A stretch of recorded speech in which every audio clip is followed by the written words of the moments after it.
এবছর ব্যাপকভাবে বাংলা নববর্ষ উদযাপন হবে। এ কারণে ঢাকা সহ সারা দেশে উৎসব কেন্দ্রিক নিরাপত্তা ব্যবস্থা বাড়ানো হচ্ছে বলে জানিয়েছেন স্বরাষ্ট্র উপদেষ্টা জাহাঙ্গীর আলম চৌধুরী।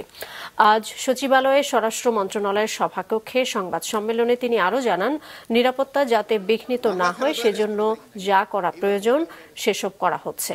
সংস্কৃতি মন্ত্রণালয়ের উপদেষ্টা মোস্তফা সরোয়ার ফারুকী বলেন, নববর্ষের শোভাযাত্রার নাম মঙ্গল শোভাযাত্রা হবে কিনা এ বিষয়ে ঢাকা বিশ্ববিদ্যালয় সিদ্ধান্ত নেবে। এবারের উৎসবে প্রচুর জনসমাগম হবে, বিভিন্ন জায়গায় মেলাও হচ্ছে। বাঙালি ছাড়াও ২৬টি জাতিগোষ্ঠী এতে অংশগ্রহণ করবে বলেও জানান তিনি। কোন ধরনের সিকিউরিটি থ্রেট নাই। আপনাদেরকে আমি এনশিওর করতে পারি যে ওই সময় আমাদের আইন শৃঙ্খলা আপনারা যেমন রোজার সময় দেখছেন ওই সময় ঠিক এইভাবেই চলবে। কোনো ধরনের কোথাও কোনো ঘটনা যেন না ঘটে, ওই সম্পূর্ণ ব্যবস্থা আমরা নিব।